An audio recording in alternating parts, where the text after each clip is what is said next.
पक्षप्रमुखांनी लोकप्रतिनिधींच्या भावना समजून घेतल्या तर पक्ष फुटणार नाहीत. राहुल नार्वेकरांची खोचक टिप्पणी.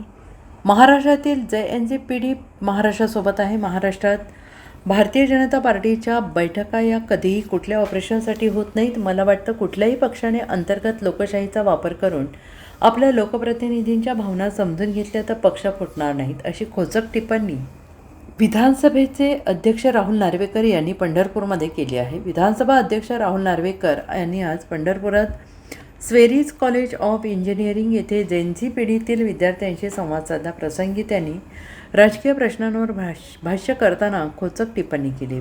तसेच धनुष्यबाणासंदर्भात सुरू असलेल्या न्यायप्रविष्ट हा प्रश्न आहे.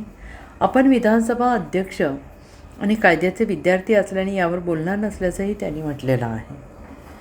राहुल गांधी सध्या जेनझीसोबत आंदोलन करत आहे, पण भारतात सर्वोत्तम देश घडवण्याचं काम करण्यात युवा पिढी घडवत आहे. त्यामुळे लोकप्रतिनिधी यांनी भान ठेवावे. आपल्या राजकारणासाठी युवा पिढीला चितवून राजकारण करण्याचे काम करू नये. राजकारण सोडून युवा पिढीला योग्य मार्गदर्शन करावे, असा सल्ला यावेळेस नार्वेकर यांनी दिला आहे.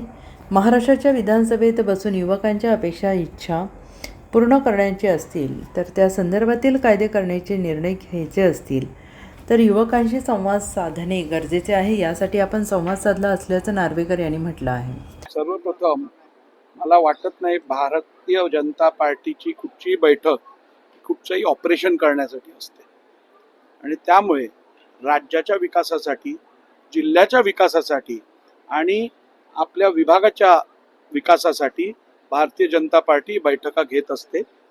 राहिलं प्रश्न पक्षफुटीचा, मला वाटतं प्रत्येक पक्षाने जर का जबाबदारीरित्या आपल्या जे लोकप्रतिनिधी असतील आपल्या पक्षातले त्यांची बाजू ऐकून घेतली आणि त्यांना इंटर पार्टी डेमोक्रेसीचा वापर करायची संधी दिली तर अशी परिस्थिती येणारच नाही, उद्भवतच होणार नाही. भारतातली युवा पिढी ही अत्यंत संवेदनशील आणि जबाबदार युवा पिढी आहे. त्यामुळे मला वाटत नाही भारताच्या युवा पिढीला कोणीही वेगळं अजून काही शिकवायची गरज आहे.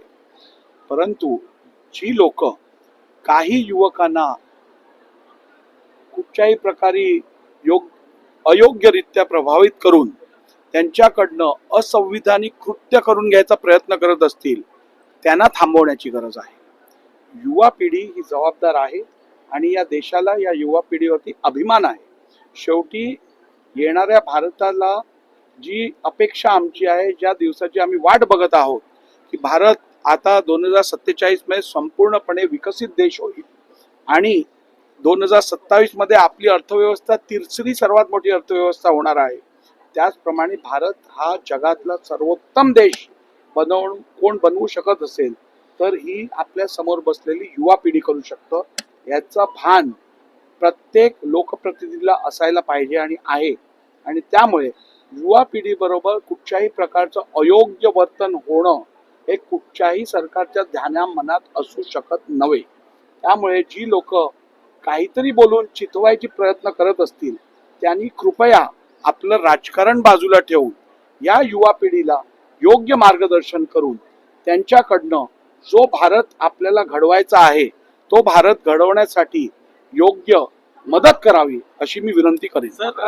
Bureau report SBN Marathi, Pandharpur.